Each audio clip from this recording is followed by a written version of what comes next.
네, 시청자 여러분 안녕하십니까? 월간 서울경제TV 신유정입니다. 이렇게 치솟은 물가 상황 그리고 다소 불안정했던 글로벌 경제 상황 때문에 좀 힘들었다 싶었던 2023년 상반기가 지나갔습니다. 하지만 여전히 경기 침체 우려와 이 물가에 대한 부담까지 좀 이어지고 있는 상황인데요. 이 하반기에 언제쯤이면 이 살림살이가 조금 나아지게 될지, 정말로 투자하기 좋은 타이밍은 언제 올지 많은 분들이 궁금해하고 계실 것 같습니다.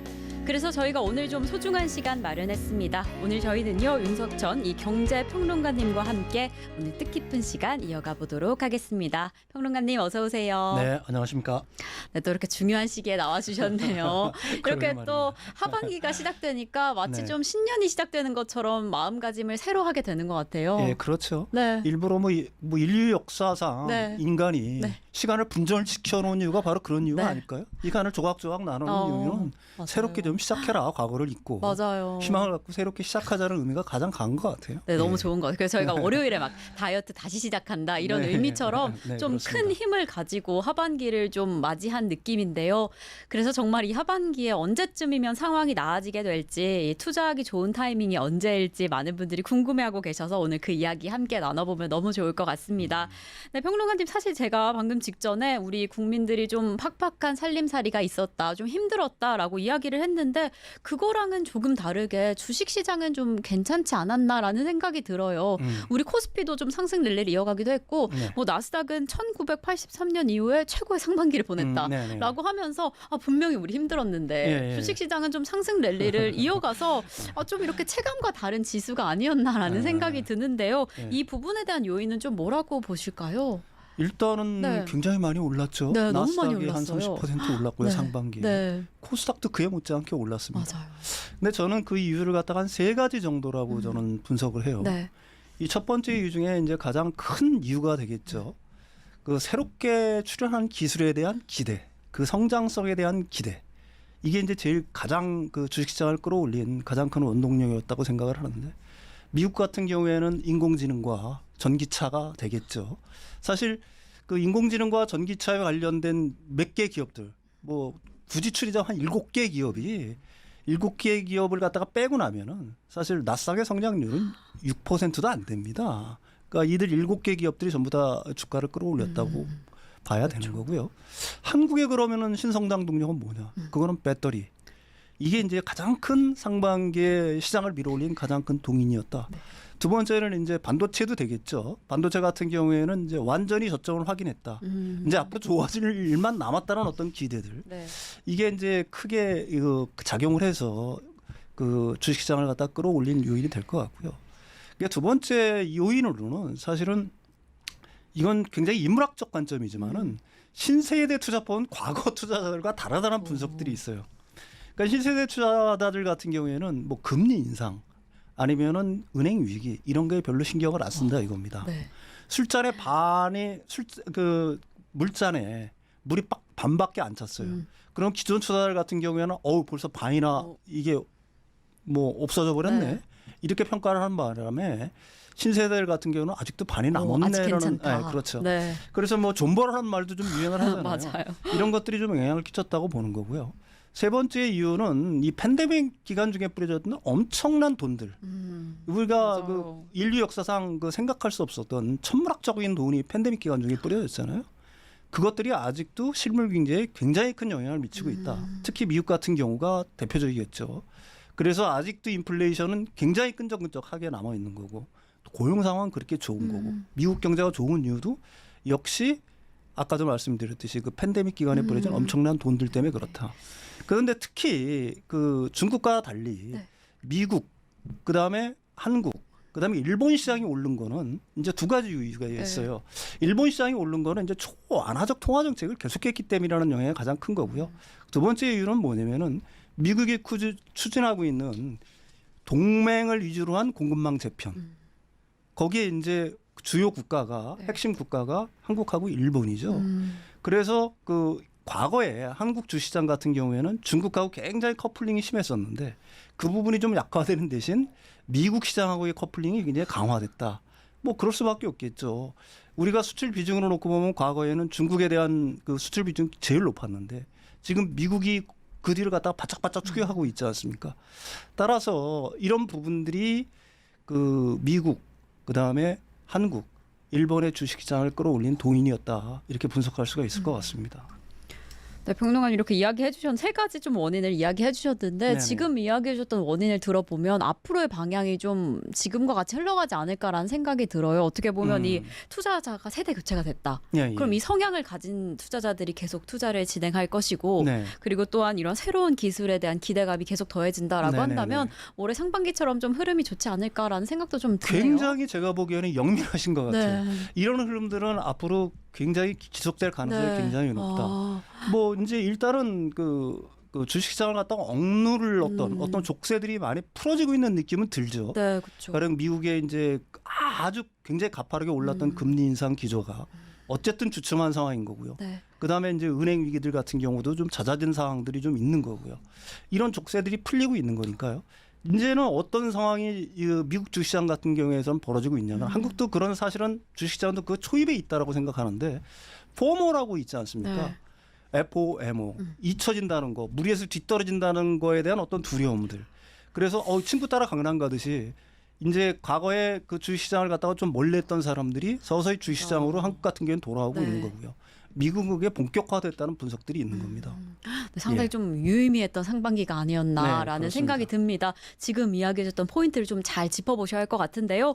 저희는 방금 이야기해줬던 포인트 중에서 또 일본에 대한 이야기를 잠깐 해주셨어요. 네네. 일본 증시의 흐름도 좀 살짝 살펴봤는데 실제로 지금 니케이가 33년 만에 최고치를 기록했다라는 네. 이야기도 있습니다. 그리고 최근에 좀 단연 화두인 부분이 이 역대급 엔저 성향입니다. 지금 네네. 막 뭐 800원을 깨고 지금 그 아래로 계속 좀 내려가는 흐름도 보이고 있는데 지금 엔저는 사실 단순히는 막 여행 가려고 하는데 네. 빨리 엔화 바꿔둬야 된다 이런 이야기도 많이 나오고 있을 만큼 지금 좀 관심이 갈 만큼 좀 큰 특징이 아닌가라는 생각이 드는데 지금 이 엔저 상황 좀 배경을 좀 어떻게 보실까요? 일단 그 900원대를 깬 거죠. 네. 800원대를 깬 건 맞아요. 아닙니다. 맞아요. 800원대에 진입했다. 후반대에서 네. 제가 진행이 네, 되고 있는 줄 알고 있습니다. 맞아요. 800원대에 진입했다.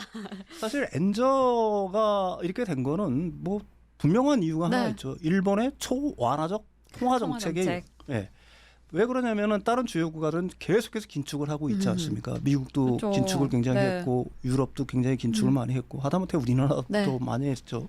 주요국들이 다 통화 긴축을 하는데 사실 일본만 긴축을 안 했습니다. 따라서 일본 통화가 강세로 돌아설 이유는 하나도 없죠. 일단 약세가 지속이 될 수밖에 없는 거죠.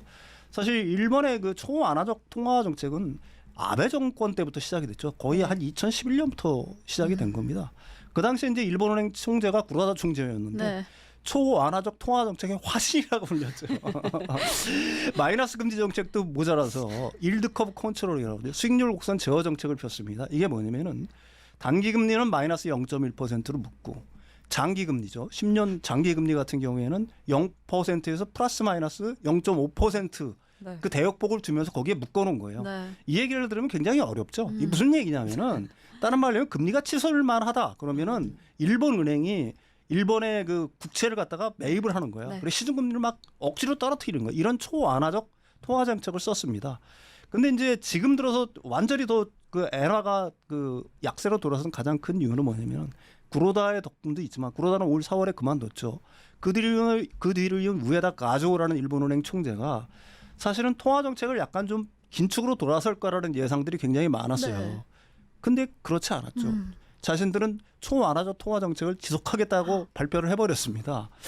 그 바람에 이제 엔화는 그 엔달러 환율이 140엔을 돌파를 네. 하고 계속해서 그 올라가는 상황. 네. 다시 말해서 엔화가 절하다는 상황이 네.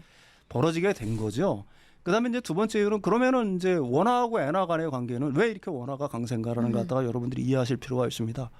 원화와 엔화는 외환시장에서 직접 거래를 하지 않아요. 약간 어려울 수 있는데 재정 환율을 씁니다. 무슨 말이냐?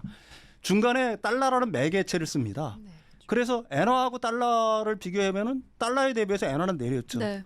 근데 원화하고 달러를 비교하면은 과거에 비해서 굉장히 치솟았을 때에도 원화는 올랐죠. 그러니까 원화 대비 엔화가 더 절하되는 이런 현상이 벌어지게 된 거고요. 그 세 번째 이유는 이제 엔캐리 트레이드가 완전히 이제 성행이 된 거죠. 왜 그러냐면은 일본의 금리가 싸니까 일본 돈을 빌려서 외국 통화를 갖다가 사거나 외국 자산에 그 투자하는 현상들이 벌어졌거든요. 이건 무슨 말이냐면은 엔화 매도, 그다음에 기타 통화 매수 포지션이 되는 거죠. 그 자체가 이제 따라서 그 엔화의 약세가 가중됐다. 그래서 엔화 약세가 기조적으로 지금 굉장히 오래 지속되고 있다 이렇게 얘기할 수가 있습니다. 사실 이렇게 이미 오래 지속됐는데 조금 더 지속될 것으로 보일까요? 그런데 이제 그 엔화가 얼마나 이런 그 엔화 그 절하 현상이 지속될 것이냐 하는 거에는 의문의 여지가 있어요. 네. 왜 그러냐면은 일단 과거의 경험으로 놓고 보면은 엔달러 환율이 145엔을 넘어가면은 네. 일본은행이 개입을 합니다. 왜 개입을 할까요? 엔화가 약세가 되면 수입 물가가 높아지잖아요. 네. 지금 그 일본의 물가 같은 경우 3.2%예요. 3.2% 정도면은 뭐 일반적으로 생각하면 별거 아니다라고 생각을 할 수가 있는데 이게 일본 입장에서는 엄청난 인플레이션인 겁니다. 그래서 엔화가 더 절하되면은 수입 물가가 높아지니까 물가가 더 올라갈 가능성이 있죠. 그래서 일본은행이 개입을 보통 해요. 얼마 전에도 했고요. 네. 그 145엔이 넘어가면. 그래서 이런 약세 기조는 이런 초약세 기조는 그리고 오래 가지는 않을 거다. 네. 그렇지만 기조적인 약세 기조 이거는 뭐 상당히 오래 지속될 갈수 가능성이 있다. 높죠. 왜 그러냐면 초완화 그 통화 정책을 갖다가 계속 고집할 유지하고 테니까. 있으니까. 예. 그러게요. 그러니까 초완화적 통화 정책 때문에 엔저 현상이 계속해서 지속되고 있는데 뭐 개입이 돼서 해결될 가능성이 있지만 지금 시점에서 살펴보면 이러한 현상이 우리 경제에 좀 좋지 않은 상황으로 보여진다라는 이야기도 많이 나오고 있습니다. 이 상황은 좀 어떻게 보실까요? 일단은 수출 경합도가 큰 섹터들 같은 경우에는 약간의 타격을 받을 수가 네, 있겠죠. 네. 그게 뭐 자동차라든지 아니면 기계라든지 전기전자 네. 분야들이 보통 대표적인 예인데 근데 과거에 비해서는 사실 엔화 절하로 우리나라가 큰 타격을 받는다는 거는 좀 약간 좀 낮아졌어요. 그럴 네. 가능성이 왜 그러냐면은 우리나라 자동차 회사들 같은 경우 수출 네. 엄청 빵빵 잘하잖아요. 그쵸. 엔화가 약세였는데도 왜 그래도 그러냐? 맞아요. 분산이 많이 났잖아요. 우리나라에서만 그 현대기아차가 있는 게 아니잖아요. 그쵸. 세계 각지에 공장이 있으니까 네. 사실 엔화 절하로 인한 한국 수출의 어떤 타격 이거는 과거보다 좀 약해졌다고 보는 게 좋은데 어쨌든 뭐 한국경제원에서는 분석을 해요. 엔화가 1% 포인트 정도 절하가 되면은 네. 한국 수출은 0.61% 포인트 정도 좀 감사합니다. 낮아진다, 감소한다. 네. 뭐 이런 분석이 있긴 있습니다. 근데 이거보다 사실 더 큰 문제는 네. 그 엔저 현상이 깊어지면 깊어질수록 네. 사실은 일본 여행 가려고 하는 수요들이 굉장히 많잖아요. 너무 많아요. 실제로 뭐 올 상반기에도 네, 엄청나게 갔고요. 맞아요. 거의 뭐 동여행 네, 일본에 가면 한국 사람 천지라고 하는 말이 한국 사람이 더 있는데 많다고 하더라고요. 이게 이제 여행 수자 적자 요인이 네. 되는 거니까 이렇게 또 이런 사실- 방식으로 그렇죠. 또 영향을 미치게 될 수 있겠네요. 그러니까 우리나라 경상수지에 아무래도 좀 부정적인 영향을 줄 수밖에 없겠죠. 네, 이렇게 뭐 수출에 직접적인 타격도는 좀 적을 수 있겠지만 이렇게 여행 측면에서도 그렇죠. 약간 예상치 못하는 측면에서 좀 네네네. 부정적인 영향을 미칠 수 있다라고 이렇게 이야기를 해주셨습니다. 정말 요즘에 일본 가시는 분 많더라고요. 공항에도 많고 일본 현지에도 한국인이 너무 많다라고 하는 시점인데 이러한 현상이 우리 경제에는 그리 좋지 않을 것 같다라고 좀 이야기를 해주셨습니다.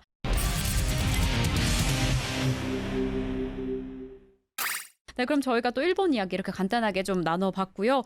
또 우리 실물 경기에 대해서 좀 이야기 나눠보면 더 좋을 것 같습니다. 뭐 최근에 이 물가 상승률 때문에 너무 힘들다라는 이야기가 좀 절로 나왔습니다. 뭐 식당만 가도 가격표가 계속 바뀌어 있는 뭐 물가 상승률을 좀 확인하실 수 있을 텐데요. 실제로 우리 경기 상황은 좀 어떻다 보시면 좋을까? 이 지표상으로는 우리 경기가 좀 어려운 시기를 넘겼다라고 봐도 괜찮을까요? 결론부터 네. 말씀을 먼저 드리면은 일단 우리 경기의 저점은 확인했다 네. 이렇게 표현하는 게 가장 좋을 것 같아요. 최악의 국면은 이제는 지나가고 있다. 지나가고 있다. 네. 사실 우리나라 그 GDP 성장률이 네. 1분기에 0.9%였고 네. 2분기 이제 그 시장의 컨센서스는 한 1.1%예요. 1.1%. 올해 뭐 낙관적으로 보는 데는 올해 전체적으로 한 1.4에서 1.5, 비관적으로 보는 데는 뭐 한 1% 초반 정도를 보고 네. 있는데 사실 우리나라 그 잠재 성장률이 2% 남짓이니까 잠재 성장률에도 훨씬 못 미치는 성장이니까 경기가 나쁜 거는 확실하죠. 맞지만 네. 근데 이제 다행히 5월, 6월 들어서 조금 그 좀 반전하는 신호들이 보이고 있습니다. 일단 첫 번째로는 무역 수지가 6월 달에 흑자로 돌아섰죠. 그동안 15개월 연속 적자였는데 이게 16개월 만에 드디어 흑자로 돌아섰습니다. 일부에서는 이걸 갖다 불황형 흑자라고도 얘기를 해요. 왜 그러냐면 이제 뭐 수출은 계속 감소하고 있는데 역시 그 수입 감소폭이 굉장히 컸죠. 이제 그 국제 에너지 가격이 내리면서 에너지 수입이 굉장히 줄었습니다. 네. 그러면 그 바람에 이제 흑자 구조로 전환이 됐다라고 보통 얘기하는데 그래서 이거 뭐 불황형 흑자라고 하면서 폄훼하는 사람들이 있는데 사실은 그래도 이게 엄청난 그래도 이게 네. 엄청난 의미가 있는 겁니다. 네. 왜 그러냐면은 첫 번째 수출의 감소폭이 과거에 비해서 과거에는 막 두 자릿수 이하로 막 계속해서 감소를 했었는데 네. 일단은 한 자릿수 이하로 감소폭이 좀 둔화가 된 게 가장 눈에 큰 변화가 될 수가 있고요. 두 번째로는 역시 반도체 수출 역시 이번에도 한 마이너스 20 몇 % 정도 줄었지만은 올 1, 2월 달에는 거의 뭐 한 40%씩 줄었거든요. 그러니까 감소폭 자체가 둔화가 되고 있다. 두 번째 이제 좀 희망적인 거는 5월 그 산업활동 동향이라는 게 발표가 됐죠. 여기서 소비, 투자, 생산 모두 트리플 증가를 기록을 했습니다. 이거 굉장히 오랜만이에요. 근데 이제 그림을 나와주실지 모르지만은 이게 우리가 유의있게 봐야 될 게 그 동행지수 순환 변동치라는 게 있어요. 동강치라는 일종의 이제 그 경기 동행지수라고 얘기할 수가 있는 거죠. 그게 0.1% 포인트 상승을 했습니다. 그 다음에 선행지수 순환 변동치는 더 이상 하락하지는 않았어요. 계속 하락하다 더 이상 하락하지는 않았어요. OECD 경기 선행지수 역시 마찬가지입니다. 그러니까 어떻게 이걸 갖다가 네, 어떻게 상황. 얘기를 할 거냐 이걸 보면은 한국 경제의 저점은 확인을 했다. 이제 앞으로 좋아질 일만 남았다라는 어떤 청신호라고 일단 해석을 할 수가 있는 거죠. 그러니까 상반기보다는 하반기에 경기는 분명 좋아질 거다. 네. 이렇게 보는 게 맞을 것 같아요. 네. 예. 이렇게 좀 힘든 시간을 보냈는데 저점을 확인했다. 이 저점을 확인했다는 건 이제 오를 일만 남았을 그렇죠. 테니까요. 네네네. 평론가님께서 이야기해 주신 몇 가지 지표, 뭐 GDP 성장률도 그렇고 6월 무역 흑자 그리고 5월 산업활동 동향 지금 지수에 따르면 지금 우리는 바닥을 좀 확인했다라고 이렇게 좀 봐주셔도 좋을 것 같습니다. 사실 이렇게 지표상으로는 개선된 부분들이 많이 확인되고 있습니다. 이렇게 5월, 6월에 괜찮은 경기 지표들이 나오고 있는데 아까 잠깐 말씀드린 것처럼 체감 경기는 아직은 좀 풀리지 않은 것 같아요. 정말로 이 공공요금들이 언제 인상될지 좀 불안한 시점도 있고 또 뭐 장바구니 물가도 많이 올라가고 있는 상황이고요. 이럴 때 지금 지표상으로도 우리가 좀 물가 압력이 둔화되고 있다라고 좀 확인될 수 있는 부분도 있을까요?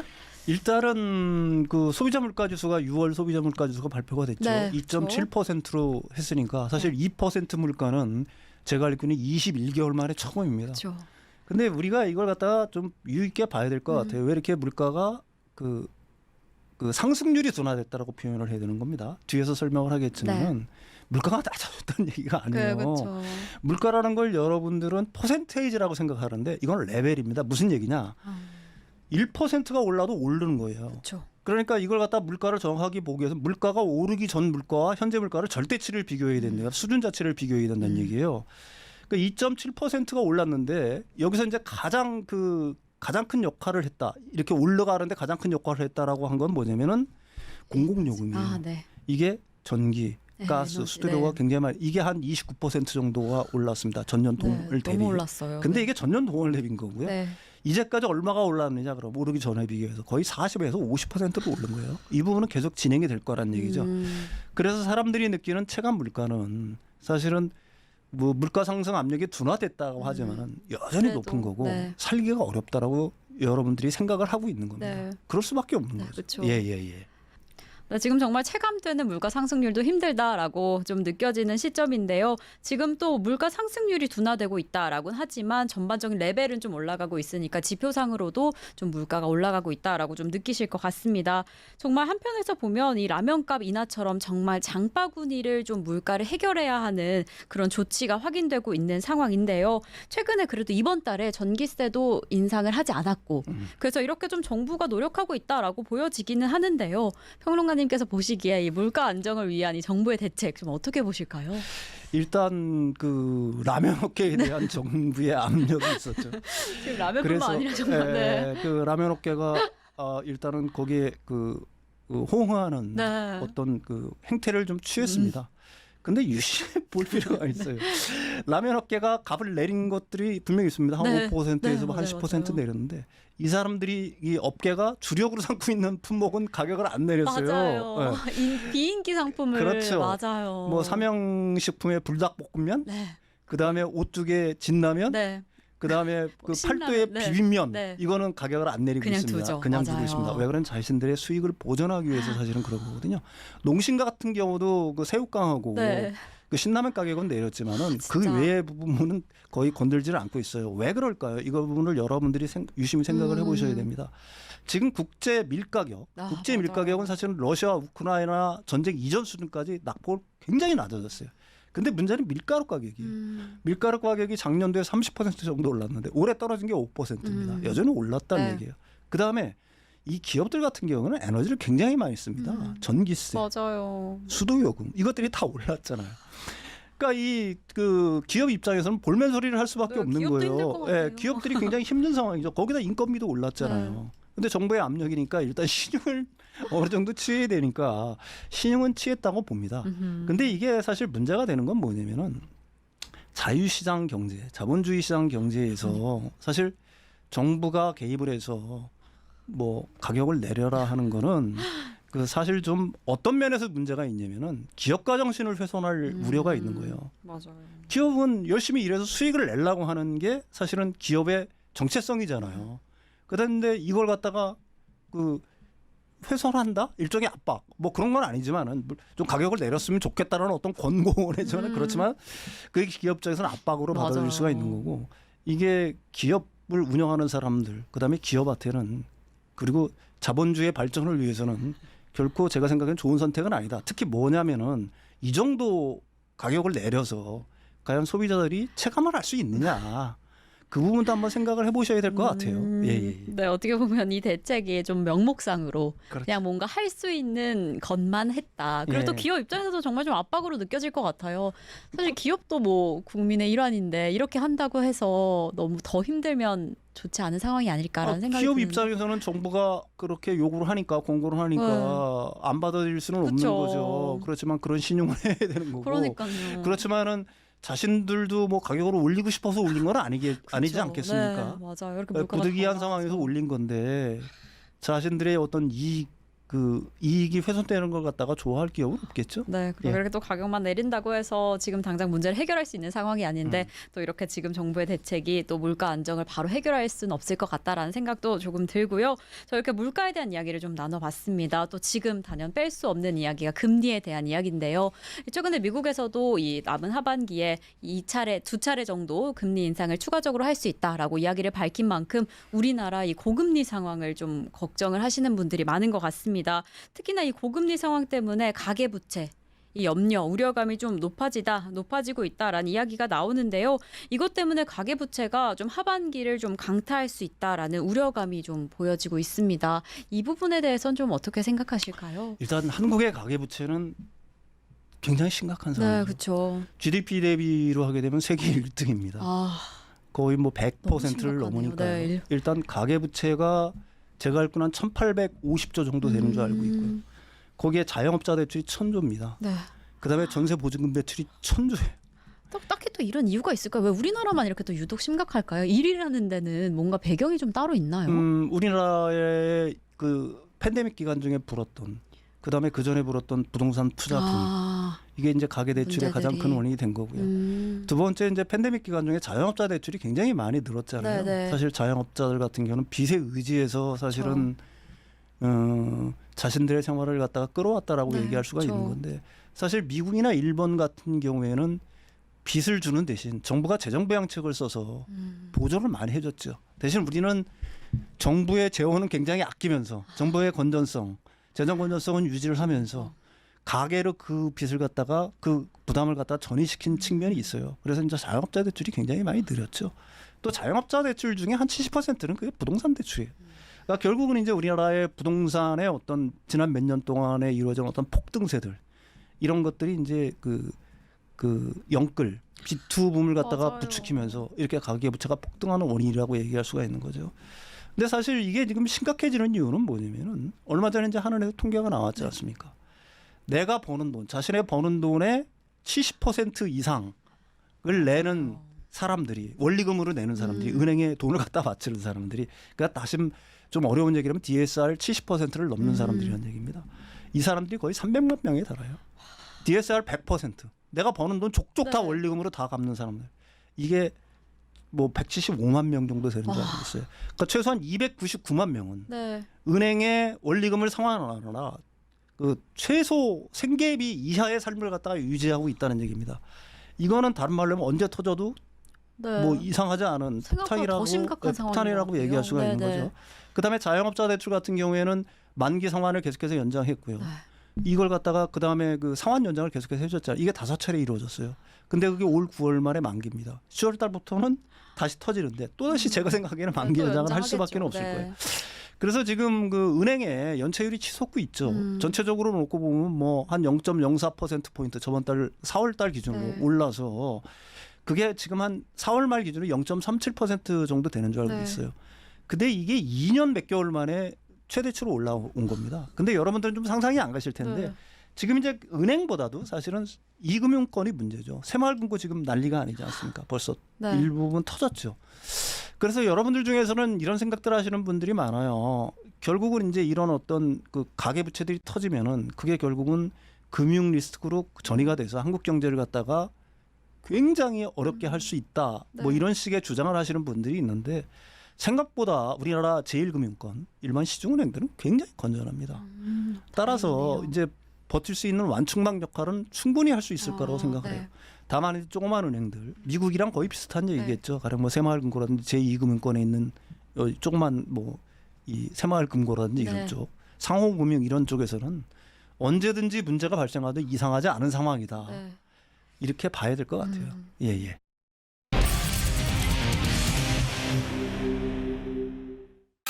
이렇게 지금과 같은 가계부채 문제가 또 부동산 같은 실물 경제와 좀 큰 연관이 있구나라는 생각이 드는데 그러면 좀 하반기 위험한 시그널이다라고 좀 느끼실 수도 있는데요. 하반기에 여전히 좀 투자하기 좋은 환경이다라고 좀 보셔도 괜찮을까요? 첫 번째 제가 말씀드리고 싶은 거는 네. 실물 경제의 분진이 반드시 투자에 부정적인 영향을 주는 건 아니지요. 네. 이렇게 생각을 하셔야 합니다. 경기가 아직은 좋아지지 않았지만 네. 그렇음에도 불구하고 실적이 빵빵 터지는 섹터들이 있죠. 네, 맞아요. 우리나라의 네. 뭐 2차 전지 분야, 뭐 기대감으로 움직인다 하는 종목도 셀업체들, 있고. 네, 방산업체들, 그다음에 엔터테인 그렇죠. 이거 계속 실적이 좋잖아요. 그다음에 앞으로 실적이 개선될 거다. 최악의 상황이 지난 지났다. 부분들도 있죠. 네. 그게 이제 대표적인 게 반도체도 반도체 되고. 섹터가 네, 되겠죠. 그렇죠. 이런 부분들은 그 우리나라의 경기 흐름과 무관하게 앞으로도 계속 좋아질 거라고 보는 거고요. 상반기에 그 우리나라 주식시장을 이끌어왔던 섹터들이 네. 역시 하반기에도 굉장히 강한 모습을 유지할 거라고 보입니다. 네. 우리가 그 어떤 시장의 동향을 읽을 때는 현금이 어디로 움직이는가를 유심히 네. 봐야 돼요. 우리가 미국이 초긴축에 나설 때 같은 경우에는 은행 예금이 굉장히 늘었죠. 네. 근데 요즘 은행 예금이 빠져나가가지고 단기 부동자금으로 향한 MMF가 많이 늘었어요. 그다음에 MMF에서 돈이 어디로 이동하고 있느냐? 그 주식형 펀드. 그다음에 고객 예탁금이 네. 서서히 조금씩 늘고 있거든요. 네. 그러니까 이 얘기는 뭐예요? 주식시장은 앞으로 좋아질 거다라는 얘기를 하는 거죠. 일부에서는 부동산 시장을 얘기를 하는데 제가 보는 견제에서는 일단 주식시장이 굉장히 좋아지고 난 이후에 그다음에 우리나라가 경기 둔화 흐름이 멈추고 경기가 개선되고 회복 기미가 뚜렷할 때 네. 그때부터 부동산은 본격적으로 반응을 시작할 거다. 제가 보는 자산시장의 관점은 그렇습니다. 네, 지금 뭐 실물 경제가 좀 쉽지 않은 상황이다라고는 했지만 이것과 주식 투자의 상황은 좀 다르구나라는 점이 좀 느껴집니다. 우리는 이 현금의 움직임을 조금 더 집중해라라고 이야기를 해주셨는데요. 그러면서 잠깐 또 섹터들이 언급이 됐습니다. 뭐 우리 상반기에 생각보다 너무 좋은 실적을 보였던 2차 전지. 사실 이 주식 투자하시면서 상반기에 2차 전지 없으면 좀 소외감을 느낄 만큼 정말 엄청난 상승폭을 보였습니다. 네. 그리고 사실 이 7월 첫째 주 주간에서도 또 움직이는 흐름을 네. 보였어요. 네. 그러면서 사실 이제 갈 만큼 간 것 같았는데 더 가는 건가? 이 하반기는 좀 어떻게 해야 되나? 이제 좀 늦지 않게 담아야 되나? 라는 좀 이야기가 많이 나오고 있는데 예. 평론가님 이 2차 전지 하반기에는 좀 어떨까요? 어떻게 좀 집중하셔야 될까요? 일단 우리나라 셀업체의 그 지금까지 수주 물량이 1,100조예요. 1,100조 수주를 받는 섹터가 어마어마하네요. 있나요? 네. 그러면 이 1,100조 섹터가 이제 흘러가겠죠. 네, 왜 네. 그러냐면 공장들을 계속 거야 되고 소재는 네, 계속 네. 들여와야 되고. 네. 그러니까 소재 부품 장비 쪽으로 발주들이 이제 막 나타나기 시작하고 네. 몇 천억 단위로 지금 그렇죠. 나타나고 있잖아요. 네. 내가 굳이 회사명은 언급을 하지 않겠지만 네. 이런 것들이 올해 내내 지속될 거란 얘기입니다. 그리고 이 물량 자체라는 거는 25년, 26년, 27년, 30년 물량까지 거의 지금 수주가 계속해서 네, 물밀듯이 밀려 들어오고 있는 상황이에요. 그런 상황에서 이 그 2차 전지 관련된 주식들이 안 오르면 이상한 거겠죠. 근데 제가 이제 단 여러분들한테 말하고 싶은 건 있습니다. 배터리에 B자만 들어가도 오르던 시절이 있었어요. 근데 그거는 굉장히 조심을 하셔야 돼요. 네. 뭐 새롭게 배터리 산업으로 뭐 진입을 한다, 무슨 뭐 그리고 이름만 비슷해도 이상한 네. 뭐를 만든다. 맞아요. 그러니까 여러분들이 주의 있게 봐야 될 거는 지금 실적을 내고 있는 기업들이 어딨냐. 네. 그게 소재부품 장비 업체들 중에서도. 그다음에 기존 셀업체들과 거래를 하고 있는 기업들이 누가 있느냐. 이거 굉장히 중요하겠죠. 그다음에 마지막으로 기술적 진입 장벽은 얼마나 갖고 있는 회사이냐. 이걸 갖다가 스스로 공부를 하셔야 된다는 겁니다. 배터리에 B자만 들어가서 다 오른다? 이거는 그 너무 언어 위험하죠. 도단인 거고 네, 너무 맞아요. 위험한 거고요. 아까도 말씀드렸듯이 좋은 기업들이 있어요. 지금 실적을 내고 있고 네. 수주가 나오고 있는 기업들. 그다음에 향후 더 그 매출이 늘어날 수 있는 기업들. 그다음에 기술적 혜자를 갖고 있는 기업들. 이런 기업들. 그다음에 기존의 셀업체들과 기존에도 거래를 하고 있는 기업들. 그러면 아무래도 수주를 받을 가능성이 굉장히 높겠죠. 네. 이런 기업들 위주로 투자를 하시는 거니 가장 좋은 어떤 투자 방법이 아닌가 네. 이렇게 생각을 합니다. 네, 그리고 우리 상반기를 정말 강력하게 주도했던 2차 전지 하반기에도 좋은 전망을 가질 수 있다라고 이야기를 해주셨는데 뭐 기술력도 그렇고 뭐 앞으로 전망이 워낙 좋지만 여기서 가장 중요한 것은 사실 투자 전반에 대한 태도일 것 같기도 해요. 네. 어떤 기업인지 뭐 전망을 정말 더 꼼꼼히 살펴보고 좀 진지하게 좀 투자에 임하시면 좋을 것 같다라고 이야기를 해주셨는데요. 네. 그럼 2차 전지 좀 어떤 기업이 좋은 기업인가 좀 구분할 때 이야기해 주신 것처럼 뭐 실적이나 수주, 거래량 이런 부분을 좀 확인하시면 될까요? 추가적으로 좀 확인하시면 좋을 포인트가 좀 있을까요? 제가 보는 포인트는 네. 일단은 기존 셀업차와의 어떤 그 기존에 거래를 하고 있는 기업들 이거는 조금만 보시면 다 아실 수 있잖아요. 네네. 그다음에 기술적인 장벽을 어느 정도 갖고 있는 기업들. 무슨 얘기냐면 다른 업체들이 쉽게 접근하지 못하는 분야를 하고 있는 기업들. 그다음에 세 번째로 눈여겨봐야 될 거는 7월 달에 지금 이제 미래에셋과 삼성증권에서 네. 2차 전지 ETF를 새로 출시했잖아요. 네네. 여기에 편입된 종목들. 수급이 종목들. 몰리겠죠. 당연히 네, 그러겠죠. 그렇죠. 그다음에 8월에 MSCI에 편입되는 종목이 있죠. 역시 패시브 자금들, 그러니까 네. 기존의 그 지수 추종 펀드들의 자금들이 유입될 수밖에 네, 의무적으로 네. 사야 되는 거니까. 그러게요. 그래서 지금 이 그런 주식들 위주로 해서 올라가고 있는 겁니다. 그러니까 이런 기업들의 주식들 같은 경우 일단 좋은 주식들이라는 얘기죠. 그냥 배터리에 B자만 들어가고 나 배터리 할래라고 그래서 올라가는 주식들. 아니야. 네. 이런 쪽에 싸다고 그래서 건드릴 게 아니라요. 지금 여러분들이 보시기에는 좀 비싸다고 느끼지만은 네네. 그 회사의 성장성으로 옳고 볼 때는 아직도 밸리에이션이 지금이 네. 그렇죠. 지금도 늦지 않다. 지금이 최적의 기회라는 어떤 판단을 하셔야 됩니다. 왜 그러냐면 배터리의 어떤 성장성을 고려할 때 네. 한 해에 매출이 50% 100% 늘어나는 섹터들이 있나요? 그러게. 그다음에 거기에 영업이익이 어느 정도 보장되는 섹터가 있습니까? 그러니까 그런 부분들을 여러분들이 좀 잘 판단을 하셔야 될 것 같아요. 네. 예. 홍은가님 어찌 보면 이 이야기를 가장 듣고 싶은 이야기지 않을까라는 생각이 듭니다. 아직 늦지 않았다. 특히나 이 성장성 측면에서 봤을 때는 기대감이 더 가져지는 섹터다라고 이야기를 해주셨으니까요. 그 부분도 정말 좋은 팁일 것 같아요. 이렇게 또 이미 좋은 기업들을 또 골라주니까 그 기업들을 중심으로 좀 확인해 보시고 또 그 부분을 더 공부해 보시면서 좋은 종목 좀 잘 픽하시면 더 좋을 것 같습니다. 이렇게 저희가 우리 상반기에 2차 전지였다라고 한다면 하반기에는 또 반도체에 대한 관심이 엄청난 상황입니다. 사실 우리 대장주였던 삼성전자뿐만 아니라 뭐 SK하이닉스도 상반기에는 조금 언제 올라와 주나 그 기대감만 조금 더 더해졌던 상황이었는데요. 이제 정말 바닥을 디뎠나? 라고 좀 궁금해하는 분들이 많을 것 같습니다.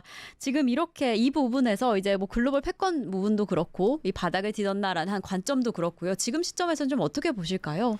저는 그 일단은 우리나라 반도체 같은 경우에는 바닥을 보였다라고 확신을 합니다. 네, 근데 네. 이제 문제는 이게 있겠죠. 사실 삼성전자도 그렇고 기타 반도체 섹터의 소부장 업체들 같은 경우에 네. 얼마 전부터 많이 올라왔어요. 그럼 지금 상황은 어떤 상황이냐? 주식이라는 거는 주식도 그 액션이라는 걸 합니다. 주가도 그걸 네. 프라이스 액션이라고 보통 오, 얘기를 네. 하는데 이게 어떤 액션이냐면은 일단 앞으로의 개선 기대, 앞으로의 성장성을 보고서 먼저 달려요. 그렇지만 마냥 달리지는 않아요. 뒤를 돌아봅니다. 네, 아, 저 회사, 저놈 진짜 실적 개선이 이루어지고 있는 거 맞아? 네, 네. 실적이 좋아지고 있는 거 맞아? 이걸 갖다가 일단 확인하는 단계를 거치게 되겠죠. 네. 그 확인하는 단계에 거쳐서 진짜 실적 개선이 이루어지는 조짐이 보인다. 네. 그럼 그때부터 또 달리기 시작한다는 얘기입니다. 현재는 사실은 그래서 그 어떤 실적 개선의 조짐이 과연 보이느냐, 네. 뭐 이런 거를 갖다가 확인하는 단계라고 뭐 얘기할 수가 있을 것 같고요. 두 번째 이제 사실은 그 미중 간의 그 패권 전쟁의 핵심은 사실은 반도체 전쟁이라고 얘기할 수가 있겠죠. 칩워라고 보통 얘기합니다. 그게 왜 그렇게 될 수밖에 없냐면은 반도체는 미래의 산업 경제를 갖다가 쥐락펴락할 가장 중요한 핵심이죠. 네. 핵심이라고 얘기할 수가 있겠죠. 그렇지만 그거보다 또 한 가지가 있어요. 미래 군사 무기 체계의 핵심이라고 얘기할 수가 있습니다. 미래의 무기는 반도체의 총합이라고 얘기할 수가 있는 거예요. 네. 그래서 반도체 패권을 지는 자가 사실은 세 개의 패권을 질 수가 있는 겁니다. 하나는 경제력에서 질 수가 있겠죠. 두 번째로는 국방력. 여기서 패권을 지지 않으면은 네.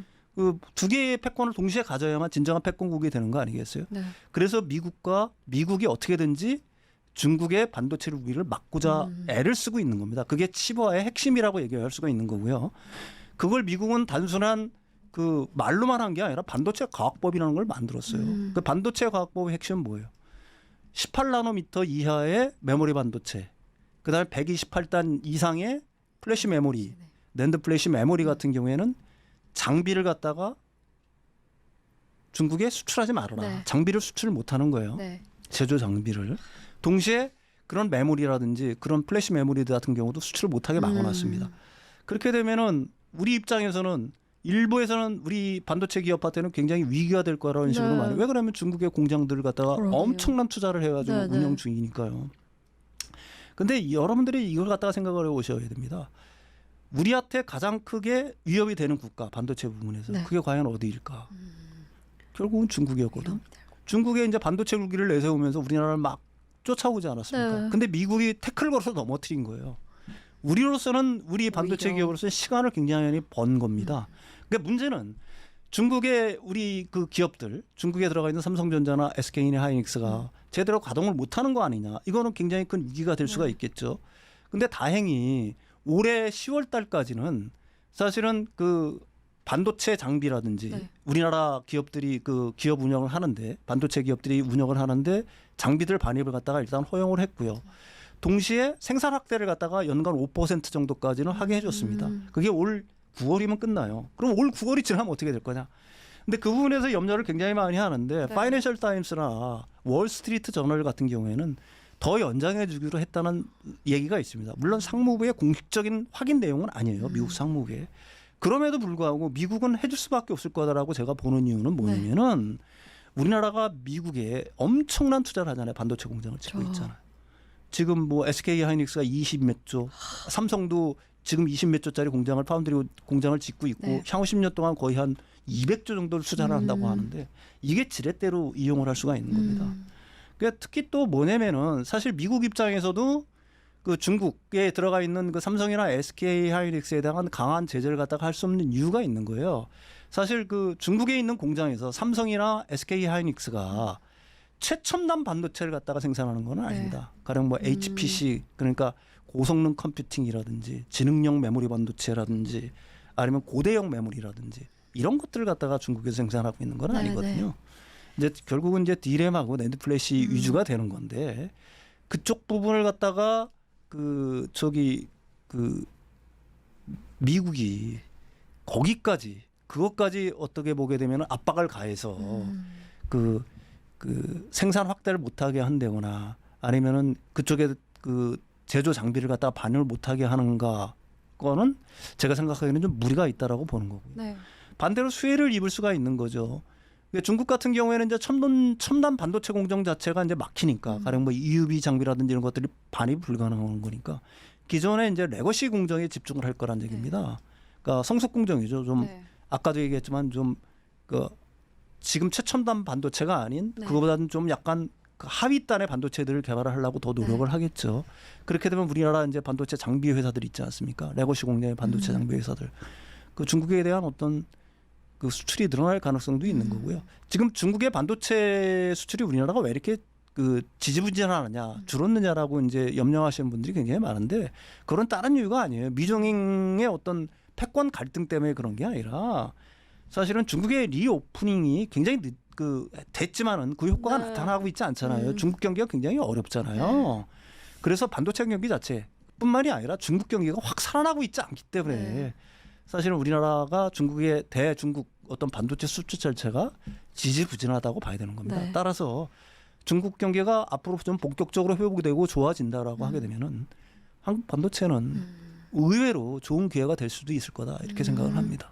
네, 사실 이렇게 미국과 중국 가운데 이 반도체 패권 전쟁이 일어났을 때 우리가 좀 손해보는 게 있지 않을까라는 걱정이 좀 많이 들었었는데요. 이런 측면에서 보면 우리에게 또 기회가 될 수 있다라는 생각도 들고요. 정말 네. 이렇게 바닥을 디딘 순간이다라고 했으니까 우리 개인 투자자분들이 반도체뿐만 아니라 또 같이 움직일 뭐 소재, 부품, 장비 관련주들을 좀 잘 꾸려 나가시면 좋을 것 같다라고 생각이 드는데 네. 사실 좀 그 두 개는 속도의 차이가 좀 생기잖아요. 뭐 네. 주도하는 섹터가 먼저 움직여 줄 거고 소재, 부품, 장비주들도 이제 나중에 움직여 줄 텐데 네. 그 포트 구성하실 때 어느 정도 비율로 좀 잡아보시면 좀 수월하실까요? 일단 그 삼성전자라든지 네. 특히 삼성전자가 되겠죠. 삼성전자 같은 경우에는 좀 장기적인 관점에서 투자를 하는 게 네, 제가 네. 보기에는 좋을 것 같고요. 그다음에 이제 소재부품 장비들 같은 경우는 제가 생각하기에는 그 단기적 혹은 중기적으로 봐서 훨씬 더 그 퍼포먼스, 네. 높은 퍼포먼스를 낼 수 있는 분야들이 꽤 있다라고 저는 생각을 합니다. 아까도 얘기했지만은 그 우리나라 그 반도체 소재부품 장비 기업들 중에서는 앞으로 전개될 새로운 반도체 세상에 선두주자가 될 수 있는 그런 기업들이 있다라고 그렇죠. 저는 생각을 네. 해요. 뭐 대표적으로 얘기하면 고성능 반도체 기판을 생산하는 기업들. 네. 기판 자체가 앞으로는 고성능이 돼야 됩니다. 그렇죠. 일반 PCB 기판이 아니에요. 네. 그런 기업들. 또 그 기판과 칩을 연결해주는 그 몬딩 기술을 갖고 있는 기업들, 레이저 몬딩 네. 기술을 갖고 있는 기업들. 이런 기업들 같은 경우에는 사실 뭐 그 세계적으로 독보적인 기술이라고 얘기할 수가 있는 거고요. 그러니까 기술적 혜자가 굉장히 높아요. 또 네. 자세히 찾아보시면 영업이익률도 굉장히 높습니다. 네. 그래 이런 기업들 같은 경우는 단기적, 중기적으로도 굉장히 높은 퍼포먼스를 낼 수 있다고 네. 봅니다. 사실 이게 기술이랑 접합이 되다 보니까 좀 어렵거든요. 네. 이 단어도 너무 어렵고 생소하실 텐데 일단 기간적으로 좀 구분을 해보셔서 내 성향에 맞는 뭐 그렇죠. 어떤 분야에 들어갈 것인가 어떤 섹터로 들어갈 것인가 고려해 보시면 좋을 것 같고 평론가님이 아까부터 해주신 것처럼 정말 이 기업에 대한 공부가 너무 중요할 것 같습니다. 네. 단순히 막 뭐 수익률만 보고 따라갈 게 아니라 정말 단단한 공부가 필요한 시점이다라는 생각이 정말 듭니다. 정말 아까 저희가 방송 초반에 이야기한 것처럼 최근에 이 투자자분들 정말 붐이다라고 할 만큼 이 개인 투자자분들이 정말 늘어난 시점인데요. 그런데 또 문제는 또 B2 이렇게 어려운 살림을 쪼개서 빚을 내고 하셨던 이 개인 투자자분들이 요즘에 좀 시름이 아직 좀 여전한 상황이다라는 생각이 듭니다. 그래서 이렇게 좀 힘들 수 있는 개인 투자분들께 이제 정말 하반기에는 어떻게 투자하면 좋겠다라고 좀 조언을 해주실 수 있을까요? 저는 일단 네. 빚을 지면서 투자하는 거에 저는 정말, 개인적으로 굉장히 네. 반대를 하는 네. 사람입니다. 그게 빚을 져서 투자하면은 좋은 성과를 낼 수가 없어요. 그렇죠. 왜 그러냐면은 이 투자라는 거는 첫 번째로는 엉덩이가 무거워야 돼요. 우리가 공부 잘하는 사람도 엉덩이가 무거워서 공부 그렇죠. 잘하는 거고 네. 투자 역시 맞아. 엉덩이가 무거워지려면은 빚을 얻었어요. 조금 올랐어요. 너무 조급해요. 그럼 내릴까봐 조급해져요. 조금 내렸어요. 큰일 났어. 어떻게? 그러니까 장기적인 투자, 그 신념을 갖고 있는 엉덩이가 무거운 투자를 할 수가 없으니까 제가 생각하기에는 개인 투자자 같은 건 거의 필패라고 보는 거예요. 그래서 상당히 조심을 하셔야 된다라고 말씀드리는 거고 하반기 투자를 볼 때 우리가 좀 유심히 봐야 될 게 있어요. 얼마 전에 이제 골드만삭스에서 보고서를 하나 냈습니다. 굉장히 흥미롭게 봤어요. 저는 1928년부터 미국 주식시장의 역사를 쭉 돌아봤어요. 그래서 매달을 갖다 15일씩 쪼갭니다. 네. 그래서 어떤 15일이 제일 좋았냐? 7월 1일에서 7월 15일까지 상승률이 제일 높았다. 그다음에 2018년 이후 7월 달 상승률이 15년 2008년 이후니까요. 거의 한 15년 지났죠. 그러니까 7월 달 그 수익률이 가장 높았다라고 보통 얘기를 해요. 거기는 뭐 여러 가지 이유들이 있을 거예요. 가령 뭐 펀드 매니저들이나 이런 사람들이 휴가 가기 전에 포지션을 갖다가 미리 잡아놓는 경우들도 네, 있고. 맞네요. 그게 이제 통계적으로 일단 확인이 됐다라고 보는 거고요. 이런 통계를 볼 때 사실 그런 통계를 갖다가 뭐 우스갯소리를 들릴 수가 있지만은 사실은 주식시장에서의 과거의 경험이라는 건 무시를 못하는 거니까. 그러니까 이 7월 달에는 보통 흐름이 좋을 거라는데 뭐 저도 개인적으로 동의를 합니다. 특히 우리나라 주식시장 같은 경우에는 하반기에 이제 경기 개선 기대감이 점점점 무르익어 갈 테니까요. 그래 7월 달 수익률은 괜찮을 것 같은데 그 조정은 얼마든지 발생할 수가 있어요. 그게 이제 7월 말부터 보통 이르면 한 8월 정도까지를 생각을 하는데 조정은 굉장히 제가 생각하기에는 생각보다 굉장히 짧을 거라고 봅니다. 그래서 이제 하반기 투자 방식은 조정이 온다라고 하면은 그때마다 사실은 아주 좋은 주식을 갖다 포트에 담는 조정기에 그 포트에 담아가면은 올해 그 수익률은 제가 생각하기에는 생각보다 굉장히 높을 수 있다. 뭐 저는 개인적으로 그렇게 생각을 합니다. 네, 이렇게 주식 투자의 흐름상 이 7월 초 정말 중요한 시점이다라는 생각이 들고요. 이 시점에 평론가님의 이야기를 들은 게 너무 행운이다라는 생각이 드는데 이렇게 이야기해 주셨던 이야기를 좀 토대로 좀 단단한 투자 전략 이어가실 수 있으면 좋을 것 같습니다. 자, 이렇게 저희가 오늘 월간 서울경제를 통해서 준비한 소식은 여기까지입니다. 오늘 정말 귀한 이야기 너무 감사드립니다. 네, 저희가 준비한 소식은 여기까지입니다. 평론가님께서 이 주식 투자 단순히 주식을 사는 것이 아니라 기업을 사는 것이다라는 이야기를 해주셨습니다. 오늘 이야기 정말 이 투자 방향에 큰 해안이 되셨기를 바라보면서 저희는 다음 이 시간에 더 귀한 이야기로 함께하겠습니다. 오늘도 시청해주신 여러분 감사합니다.